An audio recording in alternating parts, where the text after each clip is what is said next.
Wah. Nah, ini dia, Vi. Mudik. Ayo belajar supaya pinter, kalau sudah pinter pastinya cerdik. Cakep. Nah, ayo kita divaksin booster. Satu syarat untuk kita bisa mudik.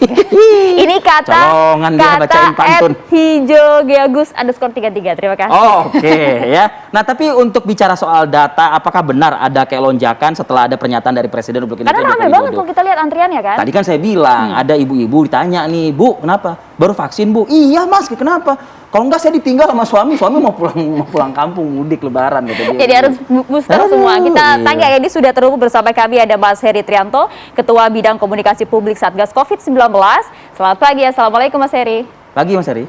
Selamat pagi, waalaikumsalam, Mbak Maria, Mas Aris, salam sehat. Siap. Salam sehat Mas Heri. Dan juga sudah nampak senyum cantiknya ada Dr. Boniwim Lestari, epidemiolog Unpad Bandung. Assalamualaikum dokter. Assalamualaikum dokter. Waalaikumsalam warahmatullahi wabarakatuh. Apa kabar nih, Mas Arif sama baik, Mas baik. Baik. Alhamdulillah sehat. Kalau kata ayah kan senyum cantiknya udah kelihatan kan. Tampan menawannya juga di atas juga udah nampak. Nah, itu langsung senyum. Mas Heri yang baru potong rambut. Nah, Mas Heri, jadi betul tidak sih Mas ada data begitu Mas yang menunjukkan bahwa ternyata ada peningkatan yang cukup signifikan nih untuk booster karena antusiasme masyarakat untuk mudik? Terlihat dari data nggak Mas Heri? Ya, jadi kalau kita lihat juga tidak cuma dari data ya, dari laporan TV One pun memperlihatkan bagaimana antusiasme masyarakat untuk menjalani vaksin booster atau vaksin lengkap kayak gitu, karena itu memang menjadi salah satu prasyarat kayak gitu untuk sebenarnya ini kan tujuan utamanya adalah untuk melindungi diri masyarakat gitu ya, jika mereka mudik. Bukan berarti mereka akan kebal gitu, tetapi kalau mereka tertular, tingkat keparahannya bisa dikendalikan.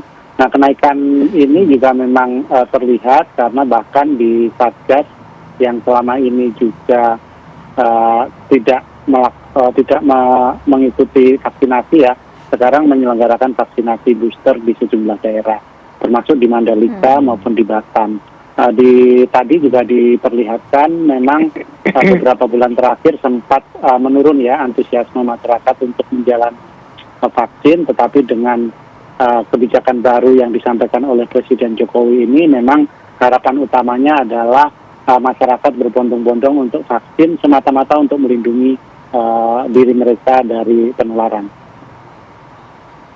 Mas Heri, kalau dikatakan oleh Pak Presiden syarat gitu ya Mas Heri ya, implementasinya itu bagaimana nanti ya Mas Heri? Kita mungkin membaginya ke darat, laut, dan udara. Tapi kalau udara sama laut mungkin ya cukup menunjukkan peduli lindungi saja kan? Tapi kalau yang misalnya kendaraan pribadi Mas Heri, itu nanti gimana Mas? Darat ini loh Mas. Iya, betul. Memang salah satu screening yang utama adalah peduli lindungi, karena di situ akan terlihat seseorang ini sudah divaksin berapa kali ya.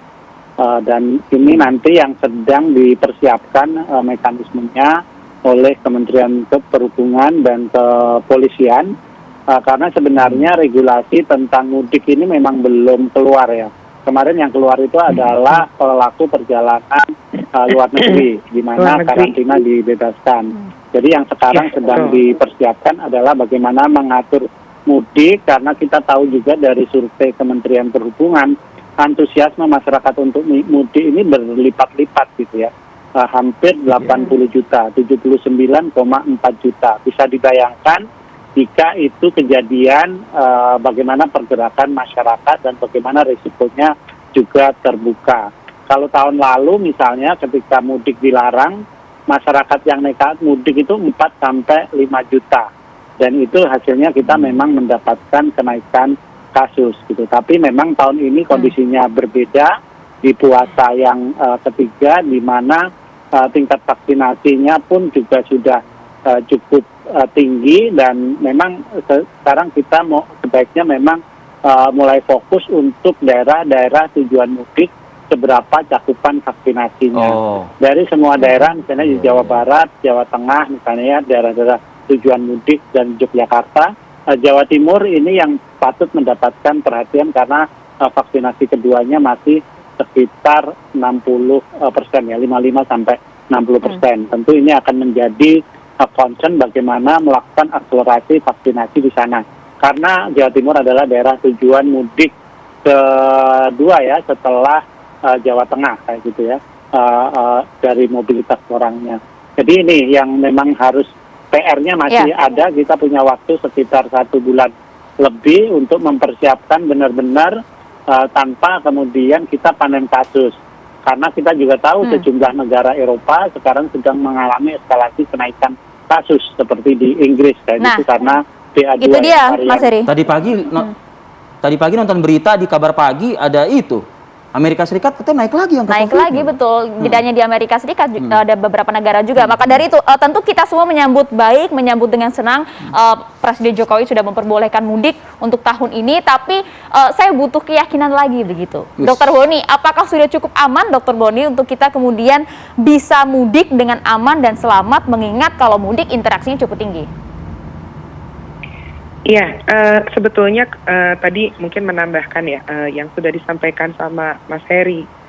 Jadi memang di angka nasional ini kan kita, jadi kalau dilihat dari rencana desain untuk kita mengontrol COVID itu setidaknya gitu ya untuk vaksinasi lengkap ini targetnya 80%.